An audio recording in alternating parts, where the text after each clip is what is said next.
ইসলাম যেখানে ইসলাম সেখানে ইনসাফ, যেটুকু ইসলাম ততটুকুই সুন্দর। কিন্তু পশ্চিমারা ইসলাম ফোবিয়া, ইসলামের আতঙ্ক আমাদের ভেতরে ভরে দিয়েছে। আর তাদের কিছু এজেন্ট বাংলাদেশে বসে গত 16 বছর আমরা দেখেছি, হঠাৎ একদিন পত্রিকায় বিজ্ঞাপন দেখলাম, কি যে সুবহানাল্লাহ বলবে এটা জঙ্গিবাদের আলামত, জাযাকুমুল্লাহ বলবে জঙ্গিবাদের আলামত, মসজিদে গিয়ে নামাজ পড়বে যুবক বেশি বেশি ইসলামিক বই পড়বে জঙ্গিবাদের আলামত। ইউনিভার্সিটির ছেলেরা আমাদের হাত ধরে কেঁদে দিয়েছে, হুজুর এতদিন মসজিদে নামাজ পড়তাম, মানুষ কটূক্তি করত, এখন তো ভয়, এগুলো নাকি জঙ্গিবাদের আলামত। তাহলে তো আমাদেরকে জঙ্গিবাদের দায়ে গ্রেফতার করে জেলখানায় আবদ্ধ করবে। আমরা কি করব? পশ্চিমারা পশ্চিমে বসে কিছু হাড্ডি দিয়ে দিয়েছে আমার দেশীয় কুকুরদের মুখে, যারা পশ্চিমাদের শব্দে আওয়াজ করে, পশ্চিমারা গোটা দিলে ঘেউ ঘেউ করে। আল্লাহর কসম করে বলি, রাষ্ট্র পরিবর্তন হয়েছে, এখন উলামায়ে কেরাম রাষ্ট্র মেরামত করবার চেষ্টা করেছে। ইসলাম ফোবিয়া, ইসলাম আতঙ্ক ছড়িয়ে ইসলামকে সংকীর্ণ জায়গায় নিয়ে যাবে। ইসলাম এবং মুসলমানদের কাজকর্মগুলোকে জঙ্গি এবং সন্ত্রাস বলবে, ইসলাম এবং মুসলমানদের কাজকর্মগুলোকে উগ্রবাদের সঙ্গে তুলনা করবে। এটা আর করতে দেওয়া যাবে না।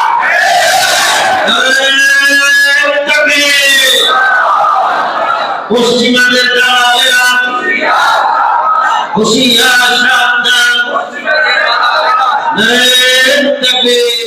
জামিয়া শরীফিয়া আরবিয়া লালবাগ ঢাকা ফারাগীর ছাত্রদের পাগড়ি প্রদান ও বুখারী শরীফ খতম উপলক্ষে আয়োজিত আজকের এই মুবারক দোয়া মাহফিলে উপস্থিত উলামায়ে কেরাম, জামিয়া শরীফিয়ার পরিচালক মুহতামিম আসাতিজায়ে কেরাম, কমিটির সদস্যবৃন্দ এবং নবাবগঞ্জ বড় মসজিদ খ্যাত এই মসজিদের খতিব সাহেব, ইমাম সাহেব, কমিটির সদস্যবৃন্দ, ছাত্র ভাইয়েরা, এলাকার দিন প্রিয়, ইসলাম প্রিয় তাওহীদি জনতা, মাদ্রাসা কওমিয়া বছর শেষে ছাত্রদের পাগড়ি প্রদান এবং বুখারী শরীফ সহ সিহা সিত্তা হাদিসের কিতাবগুলো খতম করে যে দোয়ার আয়োজন করা হয়, এই দোয়া অত্যন্ত বরকতময়, মুবারকময়। যেহেতু আমরা লালবাগ জামিয়ার পাশেই এই মহল্লা, লালবাগ জামিয়াতে আমরা হয়তো দীর্ঘদিন ধরে দেখে আসছি বুখারী শরীফ খতম উপলক্ষে বড় আজিমুশ শান দোয়া মাহফিলের আয়োজন করা হয়। যেহেতু জামিয়া শরীফিয়া এখন দেশের উল্লেখযোগ্য প্রতিষ্ঠানের একটা, এবং এখানকার আসাতিজায়ে কেরাম আলহামদুলিল্লাহ যথেষ্ট মেধার সাক্ষ্য রেখে চলেছে, সেহেতু জামিয়া শরীফিয়া বৎসর যে শেষে যে প্রোগ্রাম করবে বুখারী শরীফ খতম উপলক্ষে, আমি মনে করি সে প্রোগ্রাম লালবাগ জামিয়ার প্রোগ্রামের মতো আজিমুশ শান বরকতময় হওয়া উচিত। আমি মাদ্রাসার পরিচালক হুসাইন মাহমুদ সোহরাব, আমাদের স্নেহস্পদ ছাত্র, জামিয়া শরীফিয়ার পেছনে মেহনত করে প্রতিষ্ঠানটাকে অল্প কয়েকদিনে কতটা তারাকি এবং উন্নতি করতে সক্ষম হয়েছে এটা আমাদের চোখের সামনে। যাই হোক, এই প্রোগ্রামগুলো সাধারণ কোনো মাহফিলের মতো নয়, গতানুগতিক কোনো মাহফিলের মতো নয়। তো এখান থেকে দাওরাই হাদিস সম্পন্ন করে কিছু আলেম বের হয়ে যাচ্ছে। দ্বিতীয়ত সারা বছরই তারা ক্বালা রাসূলুল্লাহ সাল্লাল্লাহু আলাইহি ওয়াসাল্লাম হাজারো হাদিস তেলাওয়াত করেছে, হাদিসের ব্যাখ্যা জানবার চেষ্টা করেছে। এখন বছর শেষে একটা দোয়া মাহফিল, আর গতানুগতিক গতানুগতিক যে ধরনের মাহফিল, এগুলো বৎসরের একদিনই আয়োজন হয়, উৎসবটা একদিনই থাকে। সেহেতু আমি প্রথমত অনুরোধ করব, অন্তত মহল্লাবাসী যাদের কানে আওয়াজ বুঝতেছে, কেউ এদিকে সেদিকে ঘোরাফেরা না করে মসজিদে চলে আসে। নবাবগঞ্জ বড় মসজিদ মহল্লাবাসী, আমি যতদূর জানি আগে থেকেই তারা দিন এবং ইসলামকে অনেক বেশি ভালোবাসে। দিন এবং ইসলামকে ভালোবাসার দাবি তো প্রত্যেকটা মুসলমানই করে, কিন্তু সবচেয়ে বেশি ভালোবাসে এই দাবি প্রত্যেকটা মুসলমান করতে পারে না। দিন এবং ইসলামের মহব্বত এবং ভালোবাসার দাবি নামমাত্র মুসলমান করে, কিন্তু তুলনামূলক ভাবে সবচেয়ে বেশি করে এটা যখন প্রমাণ করার সুযোগ সময় আসে তখন কিন্তু প্রমাণ করতে পারে না। আমি যতদূর জানি এই এলাকার মুসলমানেরা, পুরো ঢাকায় আলাদা একটা ঐতিহ্য আছে, আবার পুরো ঢাকার মধ্যে কিছু এলাকা, যেমন লালবাগ এলাকার কথা বলি, লালবাগ এলাকার সাধারণ মুসলমানও দিন এবং ইসলামের ভালোবাসাকে প্রাধান্য দিয়ে থাকে। আপনাদের নবাবগঞ্জ বড় মসজিদ, মসজিদ পরিচালনা কমিটি, মহল্লাবাসী এবং হাজারীবাগেরও কিছু কিছু এলাকা এমন আছে সত্যিকার অর্থে সেখানকার মুসলমানেরা দিন এবং ইসলামকে সবচেয়ে বেশি ভালোবাসে। এই জন্য গতানুগতিক যেহেতু মাহফিল নয়, 12টা-1টা পর্যন্ত মাহফিল চলবে না, এশা পর্যন্তই ধারাবাহিক আলোচনা হবে। এরপরে ছাত্রদের পাগড়ি প্রদান, ছাত্রদেরকে পুরস্কৃত করা, মাদ্রাসার জন্য আপনাদের কাছ থেকে সহযোগিতা দেওয়া, লম্বা সময় মাহফিল চলবে না। এই জন্য আমার অনুরোধ, দোকানপাট বন্ধ রেখে বাসা বাড়ি থেকে বের হয়ে সবাই মাহফিলে চলে আসে। আল্লাহ তাবারক ওয়া তাআলা এমন একটি আযীম শান মাহফিলে এসে উপস্থিত হওয়ার, উলামাদের জবান থেকে আলোচনা শোনার তৌফিক দিয়েছেন। সেজন্য সকলেই অন্তর থেকে কালিমাতুশ শুকর আদায় করি, বলে আলহামদুলিল্লাহ। কোরআনুল কারীমের সূরাতুল হুজুরাত থেকে আমি এখানে আয়াত তেলাওয়াত করেছি। আমি মনে করি এই আয়াতের উপরে আলোচনা করা প্রাসঙ্গিক, প্রসঙ্গক্রমে এখন এই আয়াতের উপরে আলোচনা করা লাগে। কেন এই আয়াত নিয়ে আলোচনা করা প্রাসঙ্গিক, প্রসঙ্গক্রমে কেন এই আয়াত নিয়ে আলোচনা করতে হবে? যদি আমরা আলোচনা শুনি, আমি বিস্তারিত ব্যাখ্যায় যাব না, এই আয়াতের অনুবাদটা এমন করে করবার চেষ্টা করব যাতে এর ব্যাখ্যা আমাদের বুঝে আসে। আমরা যদি এই আয়াতের অনুবাদ বা ব্যাখ্যা যেটুকু শুনলে বুঝে আসে শুনি, তখনই আমরা বুঝতে পারবো কেন এই আয়াত নিয়ে আলোচনা করা প্রাসঙ্গিক। কোরআনুল কারীম এমন এক গ্রন্থ আল্লাহ তাবারক ওয়া তাআলা আমাদের জন্য নাযিল করেছেন, আল্লাহ কালাম। আমরা চাইলে সময়ের সব সমস্যার সমাধান, সংক্ষিপ্ত হোক কিংবা বিস্তারিত, কোরআনুল কারীম থেকে তালাশ করে নিতে পারি। কোরআনে সমস্ত সমস্যাগুলোর সমাধানের দিক নির্দেশনা দেওয়া হয়েছে, কিন্তু আফসোস মুসলমানেরা তাদের সমস্যাগুলোর সমাধান করবে খুব কমই কোরআনে কারীমের ধারস্থ হয়। কোরআনে কারীমের সমস্যার সমাধান তালাশ করে কোরআনে কারীমের দিকে রুজু হয়। ফলে এমন হয়েছে যে আমাদের সমস্যাগুলো দিন দিন জটিল থেকে জটিলতর হচ্ছে। সমস্যাগুলো যতটাই জটিল থেকে জটিলতর হচ্ছে, আমাদের সুখ শান্তি হারিয়ে আমরা অশান্তির অনলে দাও দাও করে জ্বলতেছি। অথচ এমন সমাধান কোরআন এবং সুন্নাহয় দেওয়া হয়েছে, কিয়ামত পর্যন্ত যত জটিল সমস্যায় আসুক না কেন, সমাধান যদি কোরআন সুন্নাহ থেকে দেওয়া হয়, নিমিষে সংকট এবং সমস্যাগুলো দূর হয়ে যাবে। এত বড় নেয়ামত,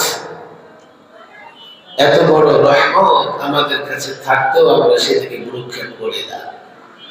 সাধারণত যারা মাহফিলগুলোতে আসে, মাশাআল্লাহ, ওনারা যথেষ্ট বিশ্বাসও করেন, মানার চেষ্টাও করেন। যাদেরকে আমরা কথাগুলো শোনাবো ওনারা মাহফিলে আসতে চান না, মাহফিলে আসতে চান না। মাহফিলে না আসলে, ওলামায়ে কেরামের কথা না শুনলে, এক তো আমরা ওলামাদের ভুল বুঝবো, দ্বিতীয়ত ওলামাদের ভুল বুঝলেন, ওলামাদের কষ্ট দিলেন, আপনি তো সঠিক রাস্তা খুঁজে পাবেন না। আমি অনুরোধ করব, অন্তত মাহফিল যেহেতু এই নবাবগঞ্জ বড় মসজিদে হচ্ছে, এই মহল্লাবাসী যারা আছেন এই মোবারক মাহফিলে দ্রুত চলে আসবেন, দ্রুত এসে আসন নিয়ে বসে পড়বেন। কোরআনুল কারীমের আয়াতের বিস্তারিত ব্যাখ্যা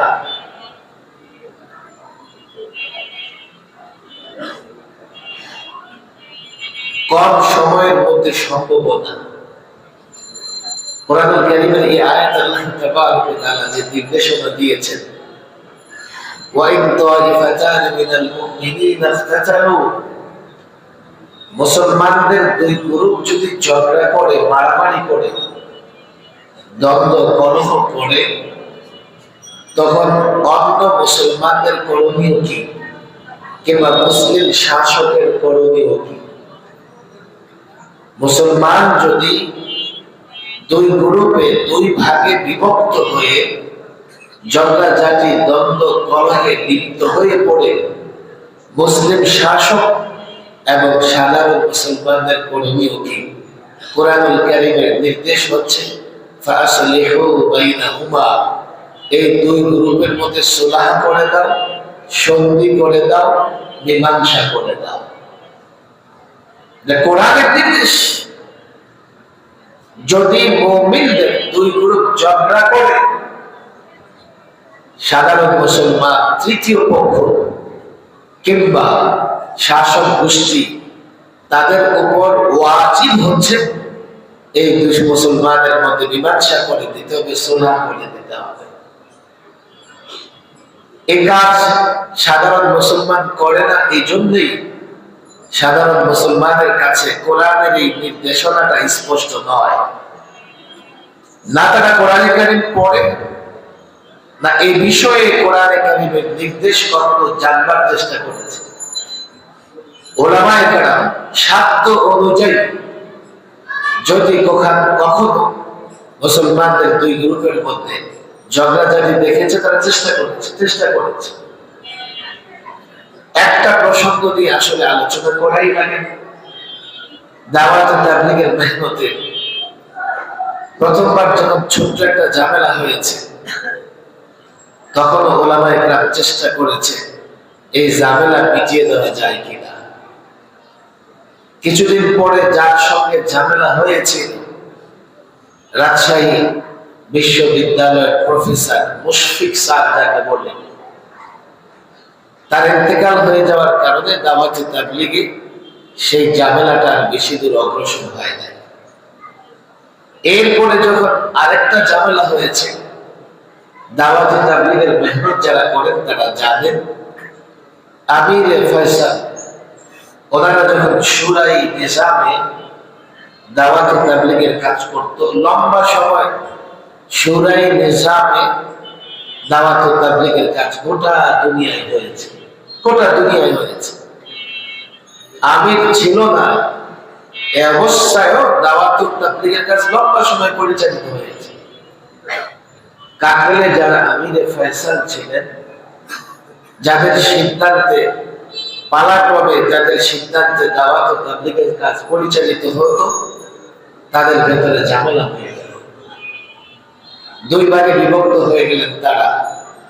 ওলামায়ে কেরাম চেষ্টা করলেন যে কি করে এই দুই গ্রুপকে এক করে দেওয়া যায়, এই বিভক্তি দূর করা যায়, আপোষ এবং সুলহ করে দেওয়া যায়।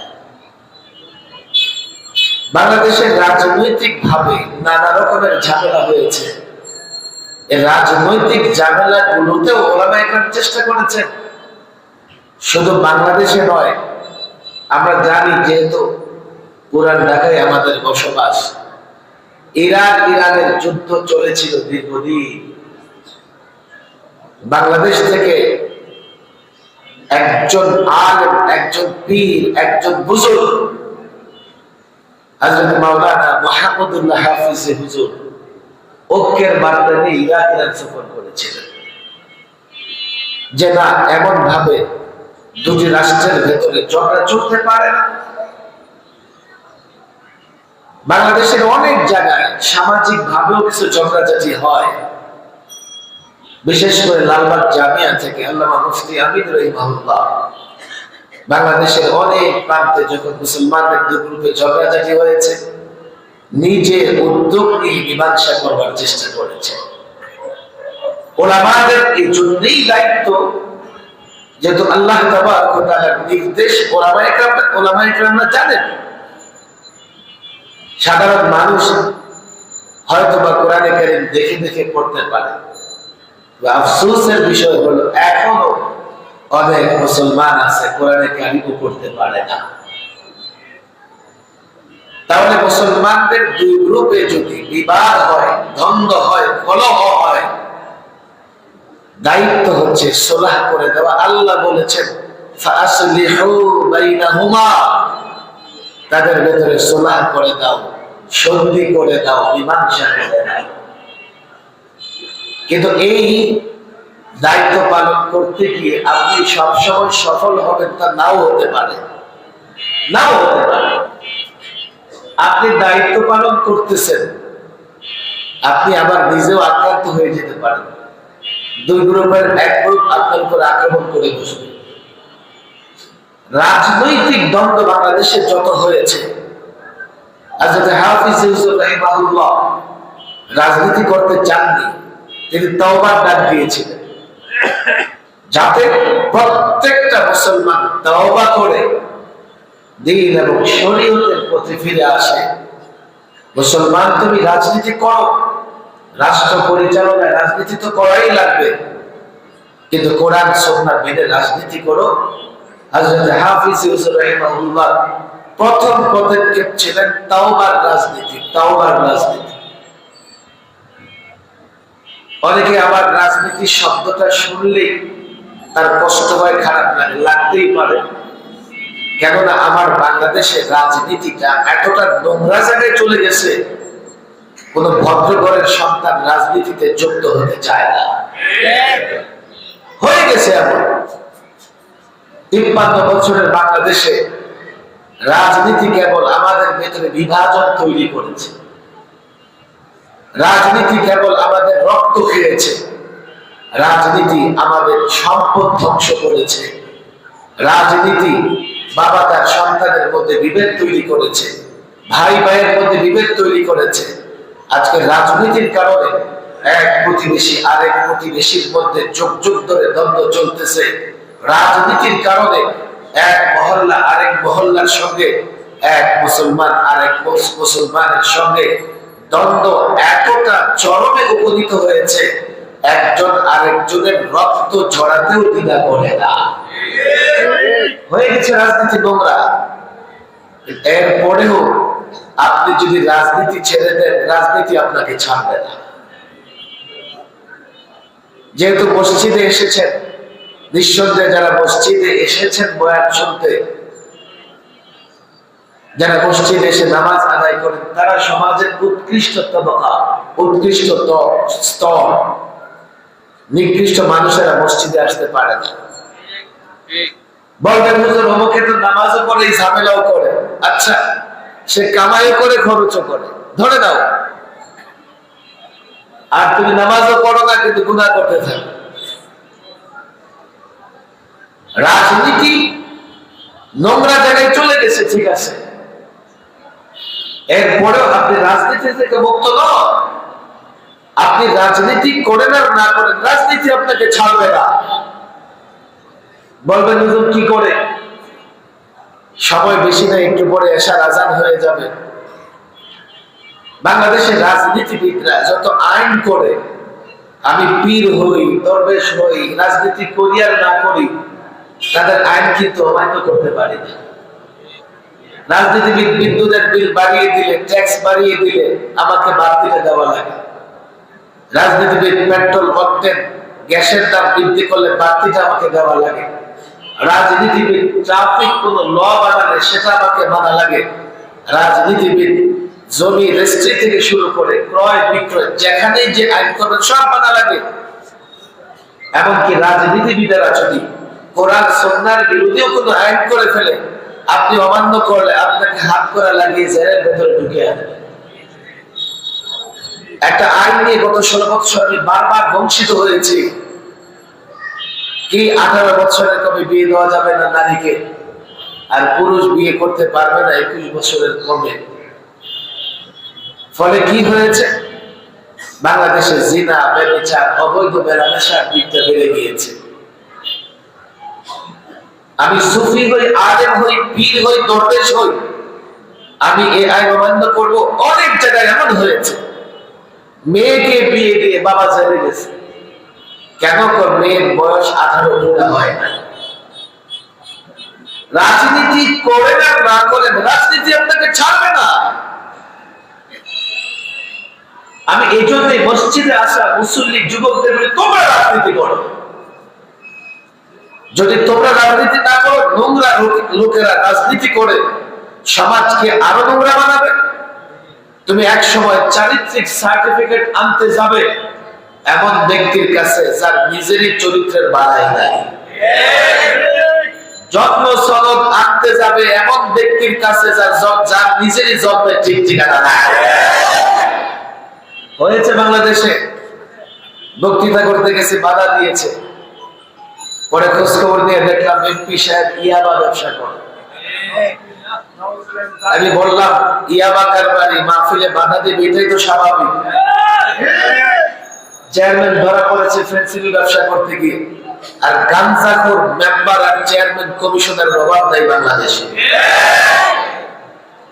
নোংরা লোকেরা যখন সমাজের নেতৃত্ব দেবেন, আপনি সম্ভ্রান্ত পরিবারের ব্যক্তি হয়েও ইজ্জত বাঁচাতে পারবেন না। আপনি আপনার প্রয়োজনে নোংরা মানুষের কাছে নতজানু থাকতে হবে। আজকে আমার প্রসঙ্গ এটা না, আমি এই প্রসঙ্গ নিয়ে আজকে কথা বলবো না। তবে রাজনীতি নোংরা জায়গা থেকে রাজনীতিকে বের করে নিয়ে আসতে হযরত হাফিজ হুজুর রাহিমাহুল্লাহ চেষ্টা করেছিলেন, তওবার ডাক দিয়েছিলেন। তওবা করো, তওবা করো, তওবা করে কোরআন সুন্নাহর রাজনীতিতে আসো। এর মানে কোরআন সুন্নাহ দিয়ে রাষ্ট্র পরিচালনা করো। অবাক করার বিষয় হচ্ছে, দেখেন সময় কম, অনেক লম্বা কথা বলা লাগে। বাংলাদেশে প্রায় আমরা নানান তন্ত্র মন্ত্র কথা শুনি। আপনারা নবাবগঞ্জ বড় মসজিদের মুসল্লি এলাকাবাসী, নিঃসন্দেহে আপনাদের মনটাও ইয়া বড় হবে। আমি বিশ্বাস করি আপনারাও আমার কথা বুঝতে সমর্থ হবেন। নানান তন্ত্র মন্ত্রের কথা আমরা বলতে শুনি, এবং বাংলাদেশ একটা মন্ত্র, একটা তন্ত্র দিয়ে চলতেছে, সেটা হলো ডেমোক্রেসি বা গণতন্ত্র। এই যে গণতন্ত্র দিয়ে বাংলাদেশ পরিচালিত হচ্ছে, আমার অবাক করার বিষয় হলো এই গণতন্ত্র দিয়ে রাষ্ট্র পরিচালনার ক্ষেত্রে বাংলাদেশের রাজনৈতিক দলগুলো দুই ভাগে বিভক্ত। একবার গণতন্ত্রের মাধ্যমে রাষ্ট্র পরিচালনা করে গণতান্ত্রিক চিন্তা চেতনাকে জাতির ভেতরে বলবৎ করতে চায়। আরেক দল শুধুমাত্র গণতন্ত্রের এই সিস্টেমে রাজনীতি করে ক্ষমতাটা চায়। ভালো করে বুঝবেন, যারা গণতান্ত্রিক এই ব্যবস্থায় রাষ্ট্র ক্ষমতায় গিয়ে শুধুমাত্র ক্ষমতাটাই চায়, এরপরে তারা নিজের মতো সবকিছু করবে, তারা যতটা ক্ষতিকর যারা গণতান্ত্রিক পন্থায় রাষ্ট্র ক্ষমতায় গিয়ে অন্য একটা তন্ত্র, ইজম, সেটা সেকুলারিজম হতে পারে, সোশ্যালিজম হতে পারে, ন্যাশনালিজম হতে পারে, অন্য কোন ইজম, অন্য কোন মতবাদ প্রতিষ্ঠা করতে চায়, তারা এই জাতির জন্য সবচাইতে বড় ভয়াবহ। একটু খোলাসা করি, সারা বছরই তো ফজিলতার আমলের ওয়াজ শুনেন। আমার দিকে লক্ষ্য করে দেখেন, এই যে পশ্চিমা গণতন্ত্র আমাদের উপর চাপিয়ে দেওয়া হয়েছে, এই গণতন্ত্রের সিস্টেমটা একটু পর্যালোচনা করে আমরা তো মনে করি এটা আমাদের জন্য অনেক বড় রহমত, অথচ এই সিস্টেম আমাদের জন্য কতটা গত। বড় বেশি ডাক্তার, ইঞ্জিনিয়ার, অ্যাডভোকেট, ব্যারিস্টার হওয়া লাগবে না, 2 মিনিট চিন্তা করে দেখে এই সিস্টেমে, গণতান্ত্রিক সিস্টেমে কদিন পর পরই শাসক পরিবর্তনের একটা সুযোগ আসে। সেটা নির্বাচনের মাধ্যমে হোক, নানাভাবে একটা শাসক পরিবর্তনের সুযোগ আসে। ইসলামী রাষ্ট্র ব্যবস্থার সৌন্দর্য হচ্ছে কেউ যদি শাসক নির্বাচিত হয়, সিলেক্টেড হয়, তার কোনো মেয়াদ নাই, তার কোনো মেয়াদ নাই। এই দুটাকে একটু কম্পেয়ার করেন, একটার মেয়াদ 5 বছর, আরেকটার কোনো মেয়াদ নাই, খেয়াল করে।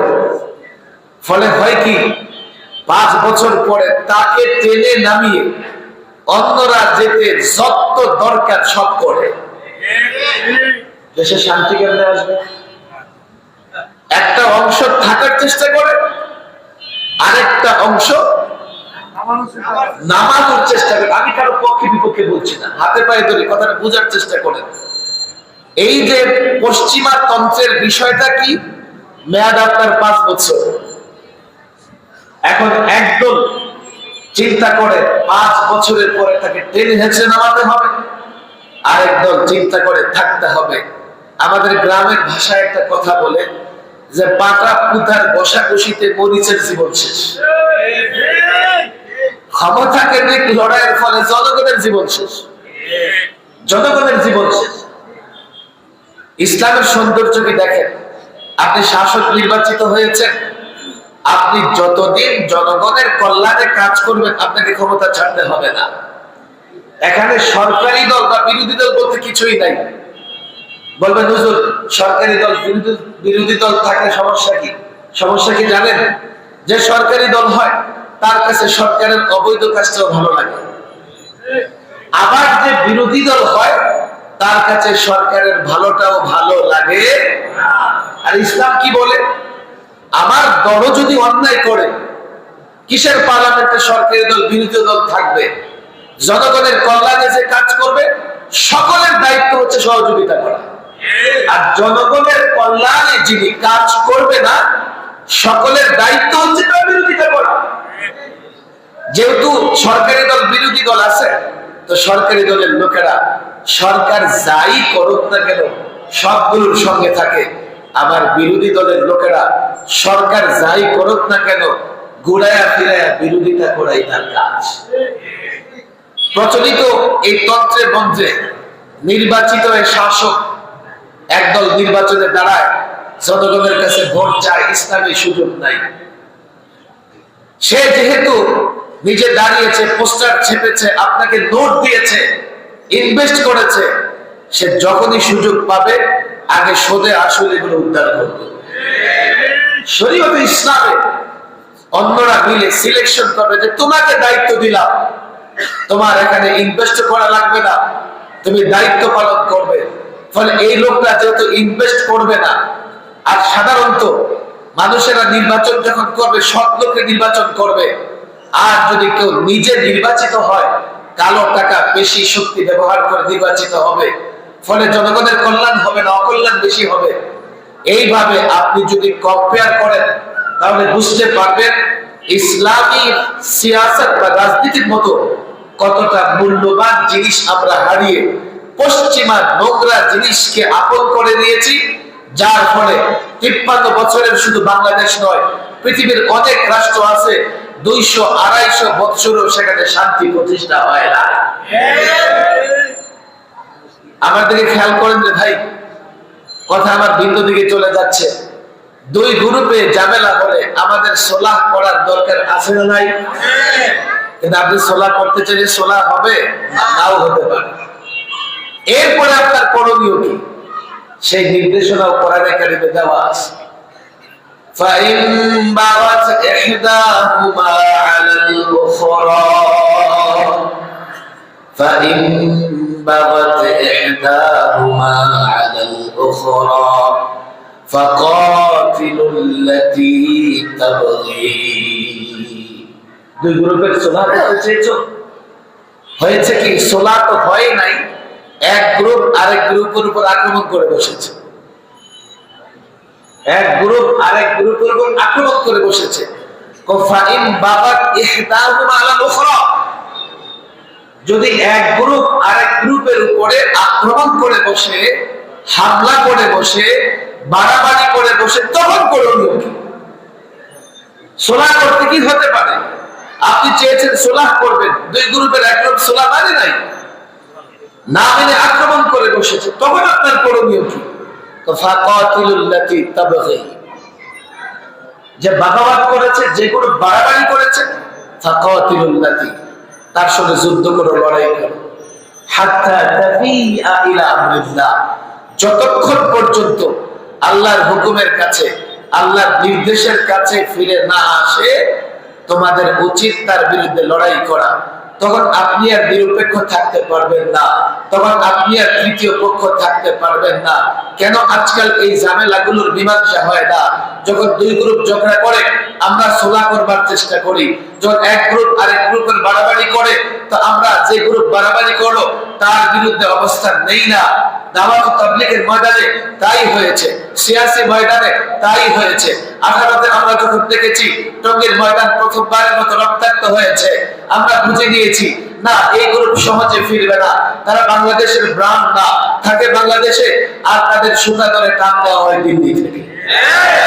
এবার যখন 24-এ আবার রক্তাক্ত করেছে, আমাদের অবস্থান কোরআনের এই বিধান অনুযায়ী পরিষ্কার, ততদিন তাদের বিরুদ্ধে লড়াই করতে হবে যতদিন তারা আল্লাহর নির্দেশের কাছে নত জানো না হয়।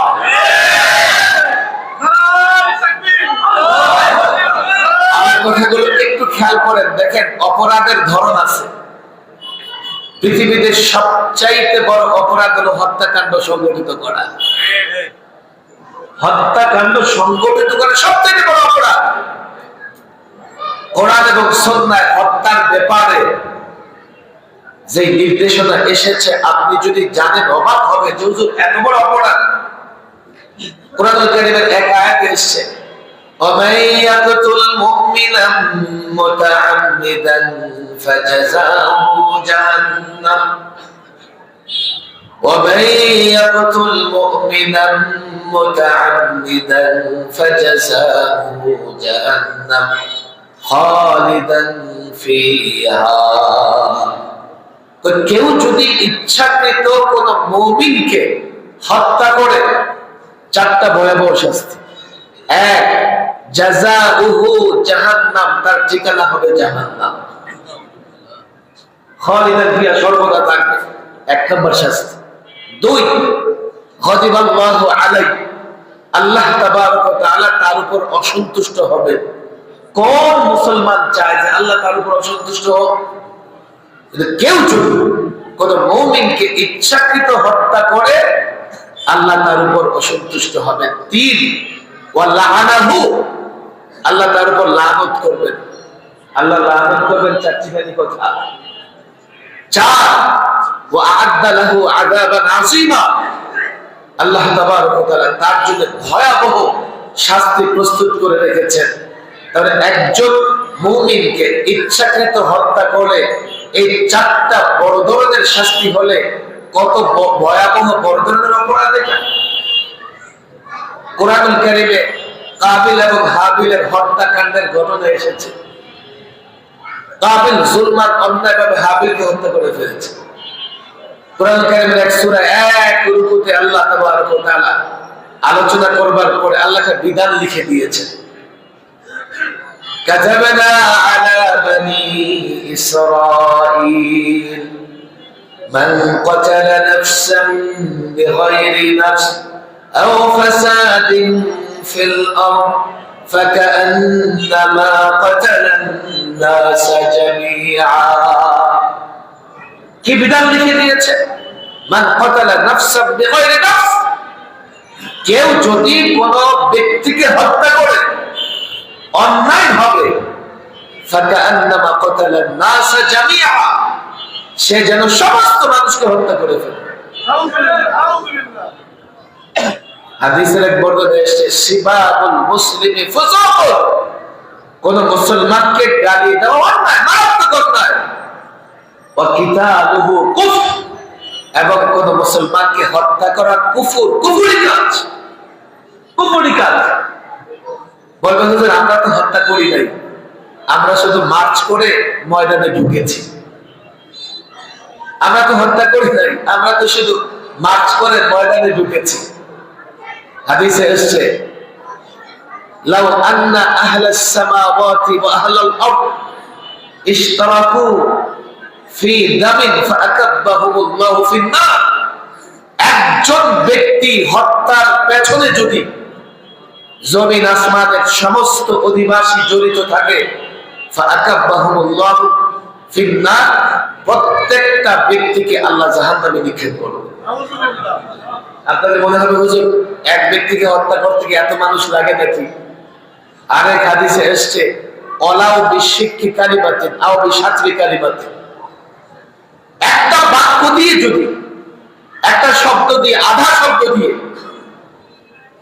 স্লোগান দিয়ে সাথে হেঁটে তাকে শক্তিশালী করেছে, এমনও যদি হয় সেও হত্যাকাণ্ডের দায় নিতে হবে, জাহান্নাম থেকে বাঁচতে পারবে না।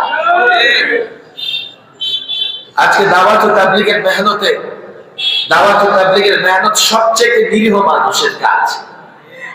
আমরা কি দেখেছি? দাওয়াত ও তাবলীগের মেহনতে বের হয়, নিজেরটা খেয়ে নিজেরটা পড়ে। কেউ যদি বকা দেয় পাল্টা বকা দেয় না, কেউ যদি আঘাত করে তার হাত ধরে ফেলে, ভাই আপনি কি ব্যথা পেয়েছেন? এমন একটা দাওয়াত ও তাবলীগের নিরীহ কাজে হত্যাকারী কর্তৃকে প্রবেশ করে। তারা কখনো দাওয়াত ও তাবলীগের সিম্পাদার হতে পারে না। তারা মূলত দাওয়াত ও তাবলীগের নামে দাওয়াত ও তাবলীগের কাজকে নষ্ট করতে চায়। এই জন্য আমি সাধারণ দাওয়াত ও তাবলীগের সাথীদের বলি, ভাইরে এতদিন আপনারা বুঝেন নাই, হত্যাকারীদের সঙ্গ দিয়েছেন, আপনাদের কাছে কোরআনের নির্দেশনা তুলে ধরলাম, যদি এখনো হত্যাকারীদের সঙ্গ দেন আপনাকেও হত্যার দায় নিতে হবে, দুনিয়াতেও নিতে হবে, আখিরাতেও নিতে হবে। আর আপনি যদি বুঝে থাকেন তাহলে উলামাদের কাছে এসে তওবা করে ফিরে আসেন। সাধারণ ছাত্ররা বিভ্রান্তির শিকার, তবে তাদের মধ্যে এক দুই একজন বিদেশি ষড়যন্ত্রের ফাঁদে পা দিয়েছে, এটাও মিডিয়ায় দেখা যাচ্ছে। আল্লাহর দোহাই দেই, আমাদের কথা মানার দরকার নেই, শুধু বুঝার চেষ্টা করেন। একবার তো চিন্তা করে দেখেন, বাংলাদেশের লক্ষ লক্ষ আলেমরা দাওয়াত ও তাবলীগের মেহনত একভাবে করতে বলতেছে, আর আপনি বাংলাদেশে বসে দিল্লির ইমামের ইক্তেদা করতেছেন, বাংলাদেশে বসে দিল্লির ইমামের ইক্তেদা করতেছেন, আর দেশে ফিতনা করতেছেন। একটা নিরীহ কাজ আজকাল মসজিদগুলোকে বিভক্ত করে দিয়েছে, একটা নিরীহ কাজ মার্কাজগুলোকে বিভক্ত করে দিয়েছে, একটা নিরীহ কাজ বারবার টঙ্গীর ময়দানকে বিভক্ত করেছে। পরিষ্কার বলি, এখন আর ওলামায়ে কেরাম সোলার চেষ্টা করতেছে না, সবচেয়ে ন্যাক্কারজনক কাজ করেছে, হত্যাকাণ্ড কাজ করেছে। এখন ওলামাদের অবস্থান স্পষ্ট, আপনাদের অবস্থানও স্পষ্ট হওয়া চাই। ওলামায়ে কেরাম লম্বা সময় সোলার করবার চেষ্টা করেছে, ভয়ঙ্কর হত্যাকাণ্ড সংঘটিত করেছে। এখন আর সোলা হবে না, দুনিয়াতেও বিচার হবে, মরার পরেও বিচার হবে।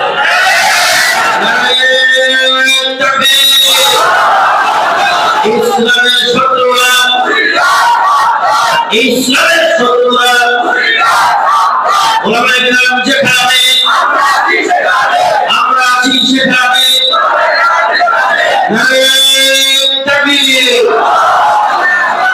কোরআন সেই নির্দেশনাও দিয়ে দিয়েছে,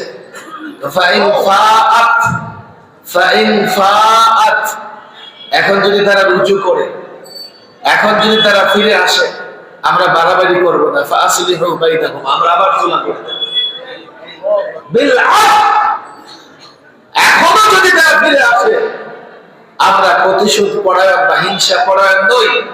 কোরআনের তৃতীয় নির্দেশনা ফাইন ফাআত, এর পরেও যদি তারা ফিরে আসে, ফাসলিহু বাইনাহুমা বিল আদল, আল্লাহ বলছেন তারপরেও তোমরা ন্যায়সঙ্গত ভাবে ফয়সালা করে দাও। ন্যায়সঙ্গত ভাবে এবং ন্যায় ইনসাফের ভিত্তিতে তাদের ভেতরে সুলহ করে দাও। কেন? ইন্নাল্লাহা ইউহিব্বুল মুকসিতিন, যে ন্যায় এবং ইনসাফ করে তাকে আল্লাহ পছন্দ করেন। কোন ঠিক না বেঠিক?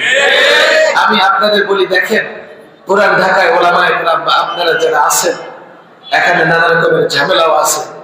আমরা লালবাগ শাহী মসজিদ, লালবাগ মাদ্রাসা থেকে চেষ্টা করতেছি পুরান ঢাকার সমস্ত দিনদার শ্রেণীদের সঙ্গে একটা সম্পর্ক রেখে চলতে, কিন্তু আপনারা তো আমাদের মানতে হবে, আপনারা তো ওলামাদের নির্দেশনা মানতে হবে। যদি মনে করেন ওলামাদের কোনো কথা বুঝে আসতেছে না, আসেন ওলামাদের কাছে। যদি মনে করেন ওলামাদের কোনো কথা ভুল হয়েছে, আপনি সেই ভুল করতে পারবেন না। ডাক্তার কত বড় ডাক্তার, আরেক ডাক্তার ছাড়া কেউ বুঝে না। ইঞ্জিনিয়ার কত বড় ইঞ্জিনিয়ার, আরেক ইঞ্জিনিয়ার ছাড়া কেউ বুঝে না। ব্যারিস্টার কত বড় ব্যারিস্টার, আরেক ব্যারিস্টার ছাড়া বুঝে না। তবে মাওলানা আল আমিন আজাদ সাহেব যা বলতেছিলেন, একদল তো এতটা ওলামা বিদ্বেষী হয়ে গেছে, ওরা ওদের সঙ্গে আলেমদের দিকে চায়, আলেমদের সঙ্গে যেতে চায় না। অথচ কোরআনের নির্দেশ হচ্ছে তোমরা আলেমদের অনুসরণ করো। ফাসআলু আহলা যিকর, এক আয়াত। আরেক আয়াতে আসছে আতিউল্লাহ ওয়া আতিউর রাসূল ওয়া উলিল আমরি মিনকুম, আল্লাহর অনুসরণ করো, রাসূলের অনুসরণ করো, উলামাদের অনুসরণ করো। আর তারা বলে কি আলেমরা আমাদের সঙ্গে আছে, এটা শয়তানের ধোঁকা। আর আলেমের চোখে কোরআনের আলো আছে, কারণ হাতে যদি টর্চ লাইট থাকে অন্ধকার রাতেও পথ চলতে পারবে। আলেমের চোখে কোরআনের আলো আছে, ফিতনার যুগেও সিরাতে মুস্তাকিমে চলতে পারবে। আর কারো চোখে যদি কোরআনের আলো না থাকে, যেমন কারো হাতে যদি টর্চ লাইট না থাকে, অন্ধকারে পথ চলতে গেলে ড্রেনে পড়ে যাবে, খাদা খন্দকে পড়ে যাবে, গর্তে পড়ে যাবে, ময়লায় পা দিয়ে পড়বে, সে নিজেও বিপদগামী হবে, এই ব্যক্তির যারা অনুসরণ করে তারাও বিপদগামী হবে। ওলামাদের নির্দেশ মানা, অনুসরণ করার কথা কোরআন বলে দিয়েছে। আর তারা বলে কি আমাদের সঙ্গে আলেম আছে, এটা শয়তানের ধোঁকা। আফসোসের বিষয় হলো, দেখেন আমি একজন মৌলভী সাহেব, আমি যখন অসুস্থ হই ডাক্তারের কাছে যাই কি যাই না? আচ্ছা, ডাক্তার সাহেবের যখন বাড়ি নির্মাণের প্রয়োজন হয়, উনি ইঞ্জিনিয়ারের কাছে যান কি যান না? আবার ইঞ্জিনিয়ার সাহেবের যদি মামলা মোকদ্দমা লড়ার প্রয়োজন হয়, অ্যাডভোকেট ব্যারিস্টারের শরণাপন্ন হন কি হন না? আফসোসের বিষয় হলো আজকাল একদল মানুষ আছে দ্বীনি বিষয়ে আলেমদের শরণাপন্ন হয় না। এক্ষেত্রে বড় ধোঁকা কি জানেন? সে মনে করে আমি একটা বড় চেয়ারে বসি, বড় পদের অধিকারী, মৌলবীর কাছে কেন যাবো? কেউ মনে করে আমি বড় সম্পদের মালিক, আমি বড় মাতাব্বর। আরে ভাই, আপনি যেই হন, আপনি তো আলেম না। আপনি যত বড় নেতাই হন, আপনি যদি ডাক্তার না হন, আপনাকে ডাক্তারের কাছে যাওয়া লাগে। আফসোসের বিষয় হলো বর্তমান সময়ে আলেমদের শরণাপন্ন মানুষ দ্বীনি বিষয় হতে চায় না। ফলে এমন হয়েছে আজকাল কোরআন সুন্নাহর নির্দেশনাগুলো যে আলেমদের মাধ্যমে জানতে পারবো, জানতে পারতেছি না। এই জন্য দেখেন আমরা এই কথা বলি না যে আপনি অসুস্থ হলে আমার কাছে আসেন, ইনজেকশন দিয়ে যান। আমরা এই কথা বলি না বাড়ি বানাবেন আমার কাছে আসেন, আমি আপনাকে ডিজাইন করে দেব। আপনাদের হাতে পায়ে ধরে বলি, আপনারা দ্বীনের যে কোনো বিষয়ে আলেমদের শরণাপন্ন হবেন। দ্বীনের বিষয় বলতে রাজনৈতিক বিষয় মুসলমানদের জন্য সেটাও দ্বীনের বিষয়। যদি দ্বীনের বিষয় না হয়, তুমি একজন মুসলমান সেই রাজনীতি কেমনে করো? যদি দ্বীনের বিষয় না হয়, তুমি একজন মুসলমান সেই ব্যবসা কেমনে করো? এটা একটা শয়তানের ধোঁকা, এটা সেকুলারিজমের একটা ষড়যন্ত্র।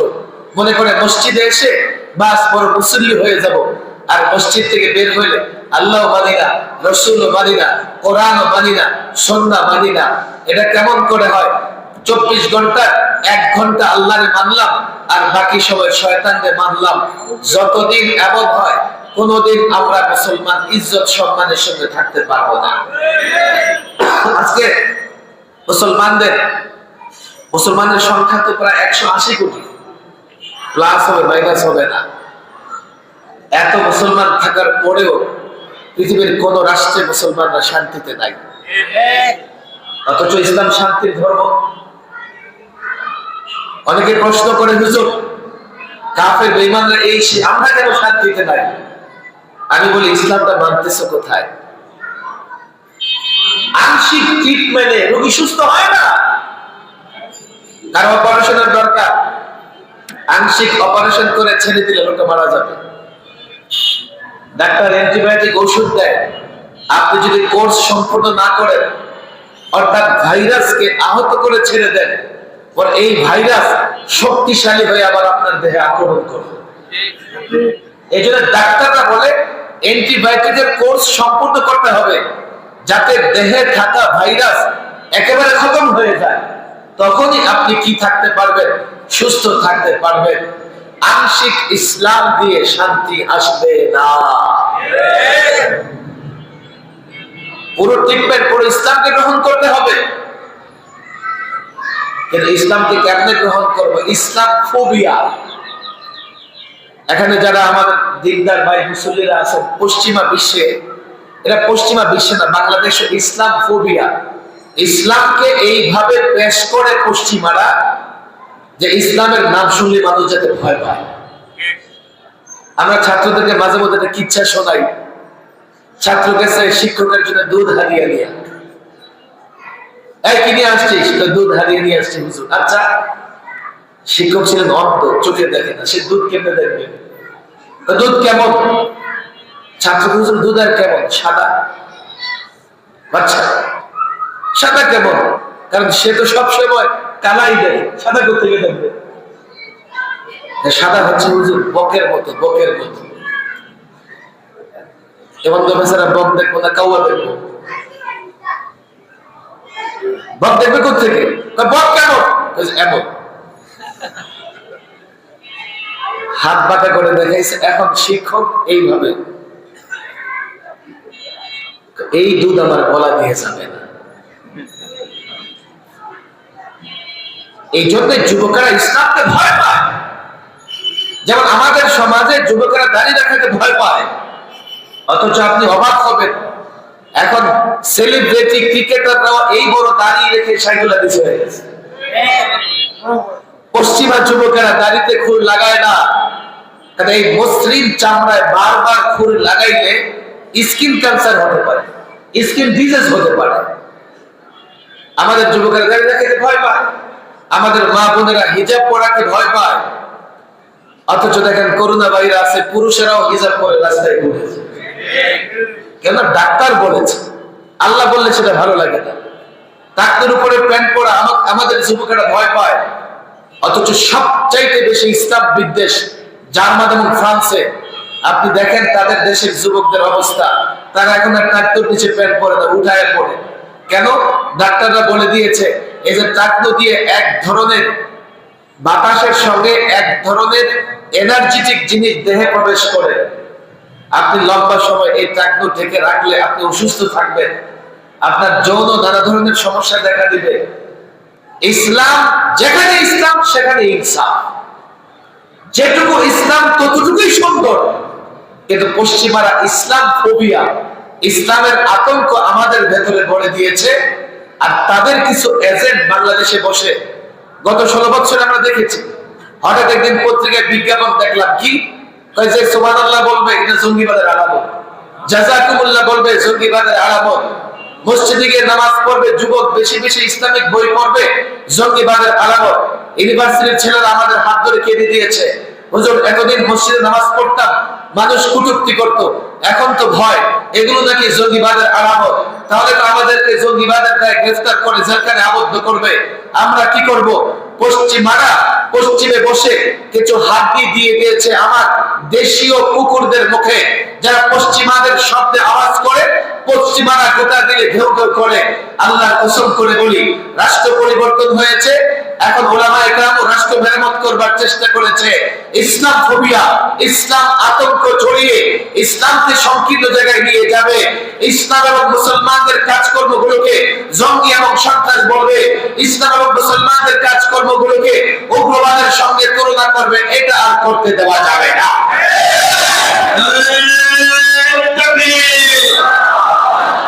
পশ্চিমাদের হুশিয়ার সাবধান,